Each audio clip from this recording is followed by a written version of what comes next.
até que sejamos um. Capítulo 3. É do que o mundo precisa. Quando eu era jovem, as igrejas pregavam sobre o inferno. Era claro para nós que a Bíblia falava de uma punição severa ao pecado depois que morremos. Essa verdade nos dava uma sensação de urgência de contar às pessoas sobre Jesus, que viera para salvá-la desse destino. Sentíamos que alertar alguém sobre o julgamento era o gesto mais amoroso que podíamos fazer. Essa foi a forma como os cristãos pensaram por 2000 anos. Então, uma mudança ocorreu. Para ampliar a presença do público na igreja, os pastores começaram a ensinar sobre assunto que as pessoas queriam ouvir. E o dia do julgamento não fazia parte da lista. Com o passar do tempo, pastores que falavam sobre o juízo vindouro eram rotulados como pregadores do fogo e enxofre, que tentavam apavorar pessoas para que crescem em Jesus. O inferno se tornou assunto tabu. As pessoas começaram a questionar se a ira de Deus podia coexistir com a sua graça e amor. Quando nossa cultura começou a questionar se era moralmente correto punir alguém, os cristãos passaram a se fazer uma pergunta semelhante: como pode um Deus amoroso punir? Do jeito que as coisas estão até hoje, até as igrejas que ainda acreditam tecnicamente no inferno raramente falam sobre ele. Muitas abandonaram a doutrina por completo. Esse afastamento da visão ortodoxa do inferno consolou muitos cristãos, porque combinavam mais com seu estilo de vida. Nossa falta de evangelismo não faria sentido se acreditássemos no inferno. Se eu de fato acreditasse no dia do julgamento, em sentido literal, com consequências eternas, será que não alertariam em desespero as pessoas a quem amam? Poucos desejam ser considerados radicais ou maníacos. Então, uma vez de ajustar a nossa vida, ajustamos nossa teologia. Enquanto alguns tentam reinterpretar passagens sobre a ira de Deus, a maioria simplesmente a ignora. Todos estão mais felizes assim. Vi um grande trono e aquele que estava sentado nele. A terra e o céu fugiram de sua presença, mas não encontraram lugar para se esconder. Vi os mortos, pequenos e grandes, em pé diante do trono de Deus, e foram abertos os livros, incluindo o livro da vida. Os mortos foram julgados segundo o que haviam feito, conforme o que estava registrado nos livros. O mar entregou seus mortos, e a morte e o mundo dos mortos também entregaram seus mortos. E todos foram julgados de acordo com seus atos. Então, a morte e o mundo dos mortos foram lançados no lago de fogo. Esse lago de fogo é a segunda morte. A quem não tinha o nome registrado no livro da vida foi lançado no lago de fogo. Apocalipse, capítulo 20, versículo do 11 ao 15. Em sua justiça, Deus apagará com aflição aqueles que afligem vocês. Deus concederá descanso a vocês, que são afligidos, e também a nós, na revelação do Senhor Jesus, quando Ele vier do céu. Virá com seus anjos poderosos em chamas de fogo, trazendo juízo sobre os que não conhecem a Deus e sobre os que se recusam a obedecer às boas novas do nosso Senhor Jesus. Eles serão punidos com destruição eterna, separados para sempre da presença do Senhor e de seu glorioso poder. No dia em que ele vier, receberá a glória de seu povo santo e louvores de todos os que creem, pois creram naquilo que lhes dissemos a respeito dele. Segundo Tessalonicenses, capítulo 1, versículo do 6 ao 10. Ludibriados. Se as Escrituras descrevem tão claramente o juízo vindouro, como podem tantos que alegam ser cristãos ignorar estas passagens? A Bíblia ensina que temos um inimigo real, embora pesquisas recentes mostrem que a maioria dos cristãos nesse país não acredita nem mais mesmo no diabo. Para os propósitos desse capítulo, vou supor que você seja um daqueles que ainda não acreditam.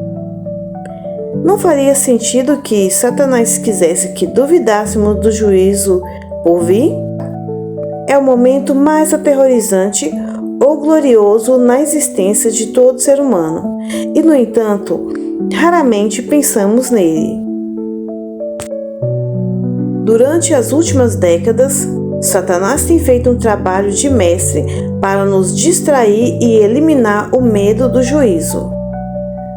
Quando foi a última vez que você encontrou alguém alertando as pessoas veemente sobre o dia do julgamento? Pois todos nós teremos de comparecer diante do tribunal de Cristo, para que cada um receba o que merecer pelo bem ou pelo mal que tiver feito nesse corpo terreno. Assim, conhecendo o temor do Senhor, procuramos persuadir outros. Deus sabe que somos sinceros. Apesar de todo esforço do inimigo, ainda resta um grupo de bom tamanho daqueles que, como Paulo observa, conhecem o temor do Senhor e procuram persuadir os outros. Embora os números possam parecer estar diminuindo, ainda existe um exército daqueles que estão convencidos de que irão comparecer diante do tribunal de Cristo. Se você fosse Satanás, como os desencorajaria? Sei o que eu faria. Eu os manteria afastado da única coisa que Deus disse que salvaria. O mais importante é que vocês vivam em sua comunidade de maneira digna das boas novas de Cristo. Então, quando eu for vê-los novamente, ou mesmo quando ouvir a seu respeito, sabereis que estão firmes e unidos em um só espírito e em um só propósito, lutando juntos pela fé que é proclamada nas boas novas. Não se deixem intimidar por aqueles que se opõem a vocês. Isto é um sinal de Deus de que eles serão destruídos e vocês serão salvos. Filipenses capítulo 1, versículo 27 e 28. Apesar da maioria das pessoas agora parecer duvidar da ira de Deus e da destruição, a Bíblia diz que há um modo de provar que o julgamento está vindo. Se os cristãos compartilham destemidamente o Evangelho, unidos em um só espírito, em um só propósito, lutando juntos, isso seria um sinal de Deus de que eles serão destruídos. Então, se eu fosse o inimigo, o meu objetivo fosse manter as pessoas duvidando do juízo de Deus até ser tarde demais. O que eu faria é óbvio: dividiria a igreja, removeria o poder. Com o tempo, até os mais dedicados perderão o ânimo. Paramédicos falando palavrões. Eu era adolescente quando entendi o que Jesus fez na cruz. Minha inclinação natural era contar aos amigos sobre o perdão de Deus e alertá-los do juízo vindouro. Matava a aula para falar com as pessoas sobre Jesus. Devo ter trazido uns 100 amigos para o meu grupo de jovens para que eles pudessem ouvir sobre Jesus. Eu sonhava em levar a escola toda para ouvir o Evangelho. Estava obcecado em transmitir a mensagem aos amigos. Quanto mais permanecia na igreja, contudo, menos me concentrava na missão. Passava cada vez mais tempo com os outros cristãos e tinha cada vez menos amigos não crentes. Raramente incitávamos um ao outro a agir como Deus havia mandado. Nossa versão de irmandade passou-se a ser ir para a lanchonete e falar sobre nossas famílias. Quanto mais negligenciávamos nossa missão, menos probabilidade havia de encontrarmos a verdadeira unidade. Nossa missão comum devia nos conduzir à unidade. Lisa e eu estamos unidos. Não é porque nos esforçamos para isso, mas porque permanecemos concentrados em nosso propósito no mundo. Permanecemos em nossos objetivos comuns de alcançar os que ainda não foram alcançados, cuidar dos pobres e treinar crentes para o ministério. O ganho adicional de perseguir um objetivo comum é nossa unidade. Isso vem acontecendo durante 27 anos de um casamento incrivelmente feliz. A unidade é um subproduto da missão. Uma vez que tiramos o foco do nosso chamado e o dirigimos para nós mesmos, um para o outro, os conflitos começam a se filtrar. Isso tem acontecido não só conosco, mas também com toda a nossa família e igreja. Com um casamento sem propósito, muitas igrejas se esqueceram do objetivo de sua existência.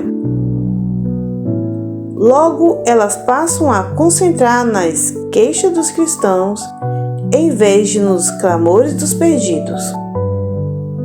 Ficam mais comovidos com os cristãos que saem para ir para outra igreja do que com as pessoas que morrem em vão para o inferno. Algo está terrivelmente errado quando sofremos mais profundamente pelo fato de as pessoas nos rejeitarem do que por aqueles que rejeitam o Messias.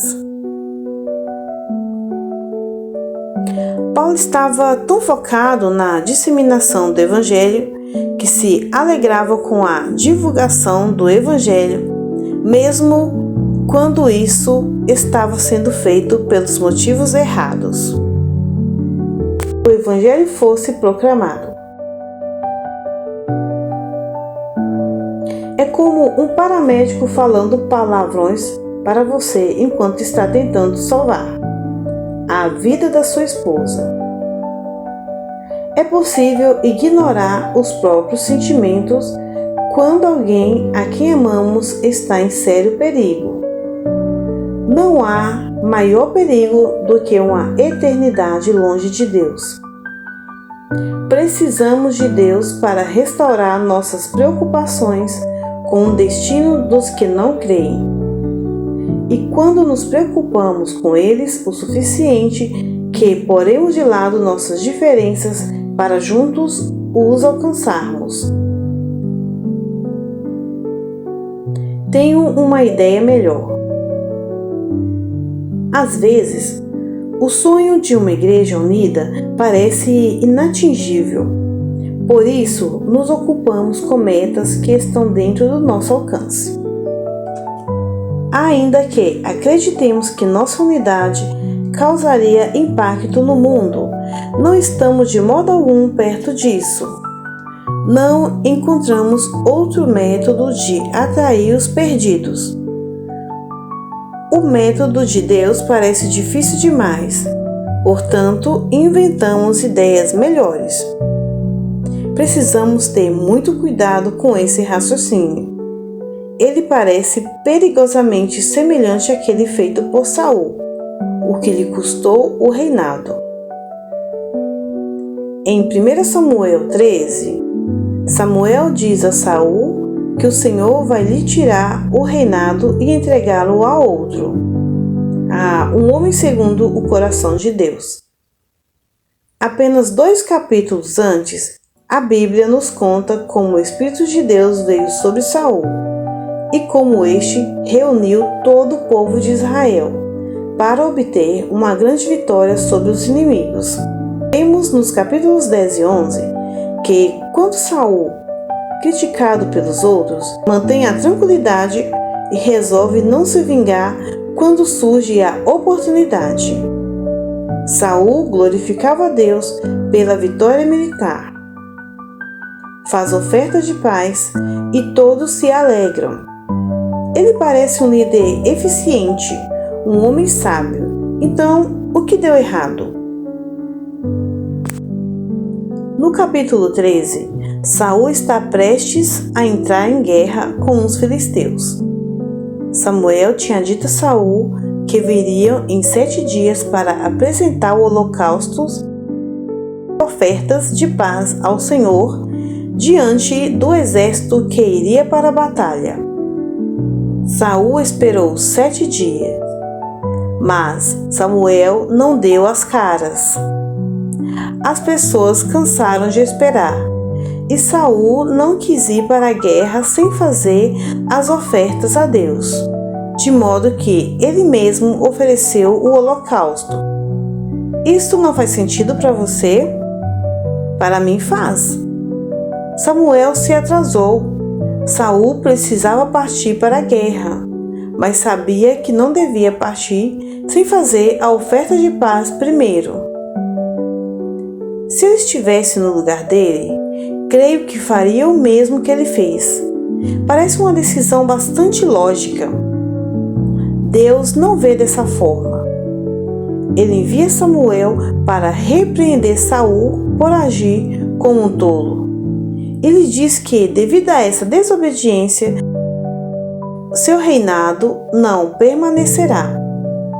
Parece uma punição severa para uma transgressão compreensível. No capítulo 15, vemos uma cena bastante similar acontecer. Saul recebe a ordem de atacar os amalequitas e destruir tudo, até seus rebanhos.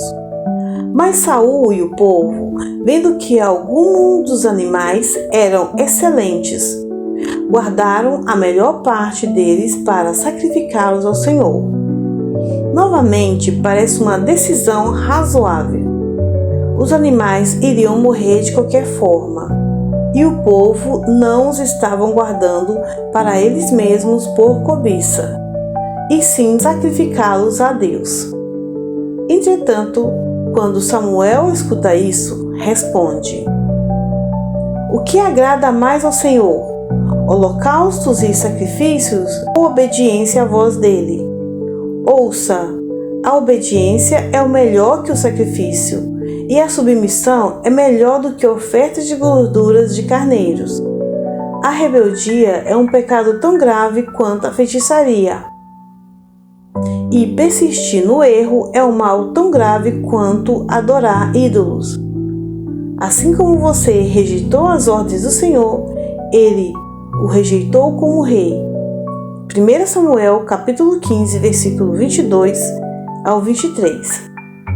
Meu temor é que, talvez sem sequer perceber, tenhamos caído no hábito muito perigoso de desprezar as ordens de Deus em favor de nossa lógica. Nas palavras de John Snyder, inovação, tradição, sinceridade, sacrifício, boas intenções, nenhuma delas, nem mesmo todas, pode substituir a obediência a Deus em relação a como Ele deseja ser adorado. Vendo de fora, os erros de Saul não parecem tão graves, mas subjacente a eles há um problema muito grave em seu coração. Saul não trata as palavras de Deus com reverência e respeito adequado. Devido a isso, considera apropriado acrescentar as instruções de Deus, algumas de sua própria palavra. A lição dessa história é que, independentemente de quão boas ou lógicas pareçam, nunca é apropriado modificar as ordens de Deus à luz do raciocínio humano. Na raiz desse tipo de comportamento está o orgulho. Pensar que, de algum modo, em nossa sabedoria nos consideramos algo que Deus deixou de notar. Deus trata essa presunção como idolatria. Esse espírito orgulhoso, idólatra, corre à solta na igreja hoje, disfarçado, como de Saul, com boas intenções e pragmatismo. Deus deixou claro que lutarmos juntos em unidade funcionaria, mas resolvemos elaborar novos métodos. Eu não vou dizer que entendo exatamente por que a unidade faria com que os não crentes de repente crescem no juízo vindouro em nossa salvação. Minha responsabilidade não é entender por quê. Minha responsabilidade é obedecer. Saul pode não ter entendido porque era importante que todo o rebanho dos amalequitas fosse destruído, mas deviam ter bastante para que Deus o havia ordenado. E isso é o que significa aceitar a Jesus como Senhor e Rei. Aposta segura. Vivemos em uma época em que a inovação é praticamente objeto de adoração. Estamos sempre procurando formas de tornar as coisas mais eficientes, mais eficazes, mais atraentes. Vendo o sucesso que esse tipo de pensamento atingiu no mundo secular, as pessoas na igreja começam com boas intenções, creio, a aplicar a mesma tática ao ministério para ver se tal abordagem renderia um sucesso semelhante. Propomos centenas de ideias inovadoras para atrair público para as igrejas. Concertos, peças teatrais, programas, esportes, cultos mais curtos, melhor assistência às crianças, o que for necessário. Meu temor é que, talvez sem querer perceber, tenhamos caído no hábito muito perigoso de desprezar as ordens de Deus em favor de nossa lógica. Por exemplo, se convido o artista cristão mais famoso para fazer um espetáculo em minha igreja, sem dúvida vou conseguir reunir uma multidão. Talvez até alguns não crentes de espírito aberto. Posso fazer uma apresentação do Evangelho no meio do espetáculo e uma chamada ao altar afinal. E por meio de 2 horas de trabalho, tenho a garantia de receber algum tipo de resposta positiva. Por outro lado, se me comprometo a formar uma família com alguns outros crentes, posso passar anos gastando tempo e energia para construir esse relacionamento. E não tenho a menor ideia de como isso afetará os não crentes. Eu teria de depositar toda a minha esperança em uma promessa. Quando analiso essas duas opções, não há dúvida sobre qual mais faz sentido em termos carnais. Muitas pessoas param nesse ponto e tomam uma decisão, mas eu pediria que você considerasse.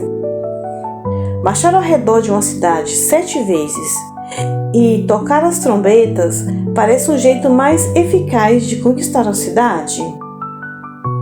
Um pequeno pastor com a funda parece o melhor candidato a derrotar um gigante guerreiro? Essa lista poderia ser bastante expandida, mas creio que você já entendeu onde eu quero chegar. Muitas vezes, pede às pessoas que usem estratégias que não fazem muito sentido lógico. Se fizessem sentido para nós, não precisaríamos de fé. E sem fé é impossível agradar a Deus. Hebreus, capítulo 11, versículo 6. Os caminhos de Deus não são os nossos. Ele não nos pediu que elaborássemos estratégias. Pediu que obedecêssemos. Parece simples. Então, por que não obedecemos? Não posso falar por vocês, mas eu sei que geralmente me impede de permanecer comprometido com o plano de Deus: a descrença. Inacreditável. Nessa curta passagem das Escrituras, são expressas muitas verdades impossíveis de se acreditar, a não ser por um milagre. Peço-lhe que leia lentamente. Pergunte a si mesmo se, de fato, acredita que isso é possível. Não te peço apenas por esses discípulos, mas também por todos que crerão em mim por meio da mensagem deles.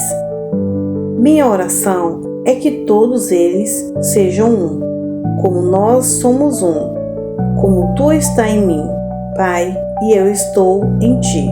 Que eles estejam em nós, para que o mundo creia que tu me enviaste. Eu dei a eles a glória que tu me deste, para que sejam um como nós somos um. Eu estou neles e tu está em mim. Que eles experimentem a unidade perfeita, para que todo mundo saiba que tu me enviaste e que os amo tanto quanto me amas. João, capítulo 17, versículo 20 ao 23. Quero analisar várias frases nessa oração, mas primeiro gostaria de lembrar da pessoa que está fazendo. Não se esqueça que em Jesus habitava toda a plenitude de Deus. Colossenses capítulo 1, versículo 19. Seu clamor por unidade era o próprio clamor de Deus. Embora eu sempre tenha ficado fascinado com essas orações, nem sempre tomei a sério de modo literal. Que todos eles sejam um. Jesus ora para que todos os crentes sejam um. Seja sincero. Você espera que isso aconteça durante o seu tempo de vida? Às vezes consideram a possibilidade de nós darmos os primeiros passos nessa direção. Geralmente não tenho fé para acreditar que todos os crentes possam pular a bordo. Conheço demasiadas pessoas que são extremamente críticas e desagregadoras. E tem sido assim há anos. Aí está o meu problema. Fico olhando para as pessoas. Não se trata de convencer as pessoas a se unirem. Trata-se de orar como Jesus orou. Minha descrença veio de passar o tempo demais pensando em como convencer as pessoas de não passar tempo suficiente orando em fé. Estão dizendo que é algo difícil demais para Deus fazer?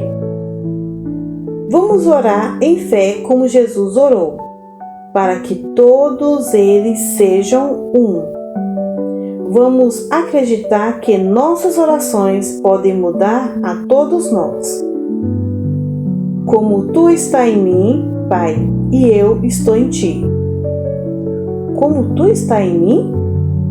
Anteriormente, vimos o mistério sagrado do Deus Trino, uma união perfeita desde toda a eternidade passada. Jesus não está apenas pedindo que convivamos bem.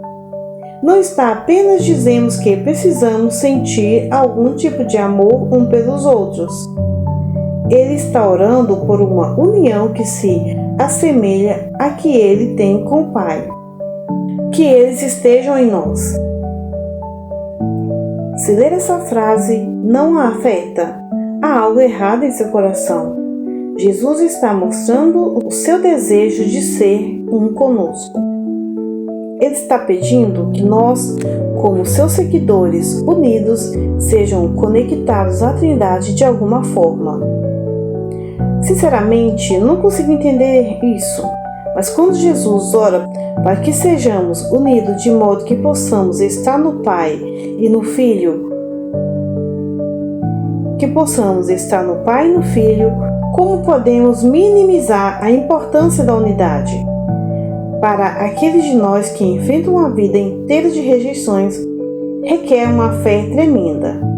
Acreditar que Cristo suplica por essa união. Existe algo muito mais poderoso disponível a nós do que qualquer coisa que já tenhamos experimentado, se perseverarmos em busca daquilo pelo qual Jesus está orando aqui. Eu dei a eles a glória que tu me destes. Eis o que torna a nossa unidade com Ele e uns com os outros possível. Ele nos deu a glória. Venho de uma tradição que se tende a se concentrar em nossa depravação. Isso não é ruim. Impede-nos de acreditar que há algo de bom em nós, mesmo que garanta o favor de Deus. O problema é que nos concentramos tanto em nossa depravação que não o louvamos bastante em nossa glória.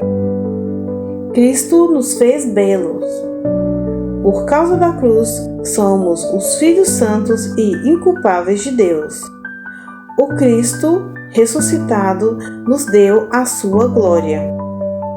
Se concentrarmos no nosso olhar apenas no nosso pecado e no pecado dos outros, ficaremos cegos para a glória que possuímos.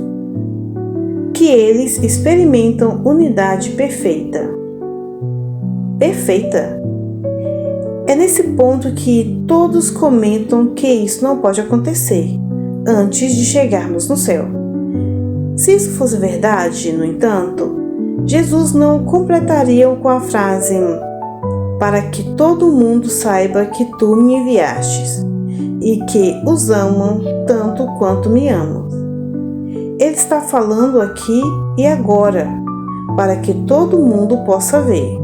A nossa unidade perfeita é prova de que Jesus foi enviado pelo Pai e que o Pai nos ama, tanto quanto ama Jesus. Como podemos acreditar em tudo isso?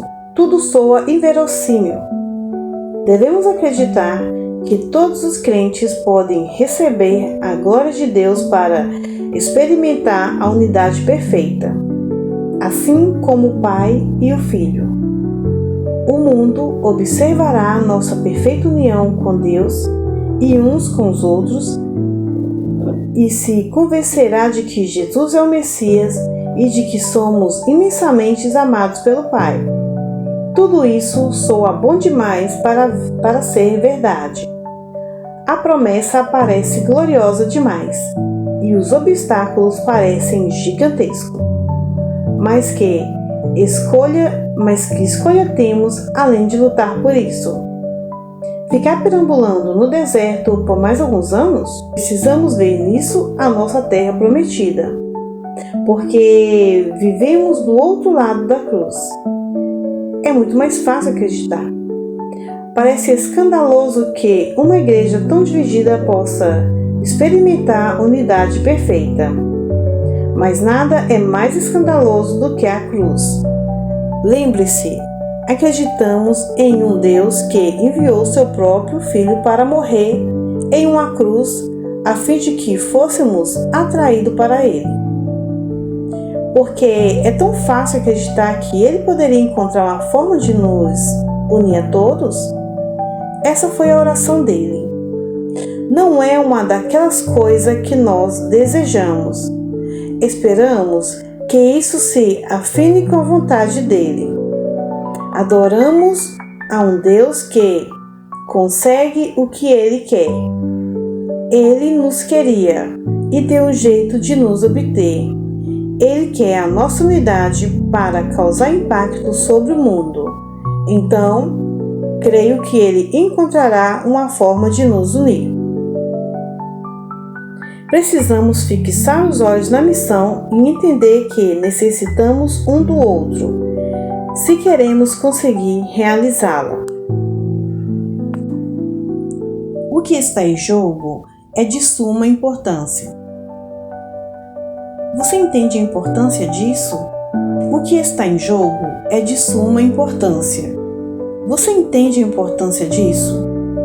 Não é uma questão de se dar bem com um irmão que você não suporta só porque sua mãe mandou.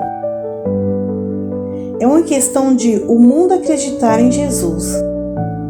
O que está em jogo é muito importante mesmo. E esse é o plano de Jesus para mostrar ao mundo quem Ele verdadeiramente é. Se eu lhe disser que encontre alguma forma superficial de unidade para que parecemos menos ineptos como cristãos, você teria uma desculpa para se sentir pouco motivado. Mas agora que consegue ver claramente na oração que Jesus, que essa profunda unidade entre seus seguidores é o plano de Jesus, para que, com que o mundo creia nele, espero que sua motivação se eleve como um foguete. Talvez ajude você a parar de pensar em multidões vindo a Jesus. Coloque um rosto nisso. Talvez seu pai, irmã, primo, melhor amigo ou colega de trabalho não esteja interessado em seguir a Jesus. Imagine-os encontrando uma igreja tão unida que eles percebam que Jesus é o que afirmou ser. Eles não se limitam a ouvir alguém pregando sobre graça, misericórdia e sacrifício de Cristo, mas vê os crentes dando exemplo desse amor uns pelos outros. Isso lhe abre os olhos. Agora, o sacrifício vale a pena? Nada mais que poderíamos tentar como um meio de alcançar os perdidos com essa força prometida. Somos livres para escolher nossos métodos, mas, sinceramente, fico envergonhado por alguma vez pensando que minhas estratégias pudessem ser melhores do que as de Jesus. Talvez seja esse sentido de propósito que esteja faltando em nossas tentativas fracassadas de unidade. Como escrevi no início desse capítulo, quando Lisa e eu estamos lutando lado a lado pela missão que Jesus nos deu, isso nos impede de lutar um contra o outro em nosso casamento. Uma missão comum traz unidade. Com frequência demasiada, fazemos exatamente aquilo que Paulo nos alertou para não fazermos em 1 Coríntios capítulo 12, do 14 ao 26. Olhamos para outro membro do corpo de Cristo e dizemos: não preciso de você. É a esse ponto que chega nossa desunião. Obviamente, nossas convicções doutrinárias importam. Não estou tentando convencer ninguém a abandonar suas firmes crenças em relação ao ensinamento das Escrituras. Mas a questão que Paulo levanta aqui se alinha muito bem com as orações de Jesus em João capítulo 17. Ele está dizendo que necessitamos de todos os membros do corpo de Cristo se queremos funcionar como Deus nos projetou para funcionar. A desunião não é apenas feia, ela nos torna disfuncionais. Não podemos ser a presença e a força no mundo que Deus nos projetou se ficamos descartando partes essenciais do corpo de Cristo. Ao contrário, precisamos fixar os olhos na missão e entender que necessitamos um dos outros se queremos realizá-la. Acima de tudo, precisamos do poder concedido pelo Espírito de Deus, mas é exatamente isso o que Paulo quer dizer em 1 Coríntios capítulo 12. O Espírito nos deu poder espalhando os seus dons em toda a família da igreja. Assim, abrimos mão da unidade, estamos nos desligando do poder do Espírito e, portanto, solapando nossa missão. Não há plano B. Escolher o método de Deus não lhe garantirá muitos seguidores. Na prática, provavelmente fará com que as pessoas abandonem o barco. Não quero cometer o erro de Saul, o erro que Saul cometeu, e, sob a pressão dos demais, entrar em pânico e mudar para outro método. Se Saul tivesse esperado mais algumas horas, poderia ter perdido alguns seguidores, mas teria mantido o favor do Senhor. Jesus disse que, quando experimentarmos a unidade perfeita, o mundo acreditará que Jesus foi enviado por Deus e que Deus ama o mundo tanto quanto ama o seu Filho. E assim, por mais difícil, ilógicos ou perturbador que seja, não posso deixar de prosseguir nesse caminho. Não estou dizendo necessariamente que não deveremos tentar outras formas de abordagem, mas estas precisam ser acompanhadas por um esforço igual, se não maior, de encorajar a igreja a buscar essa unidade que as Escrituras prometem que alcançará os perdidos. A mensagem do Evangelho é incompleta sem o quadro da igreja unificada. Não há um plano B.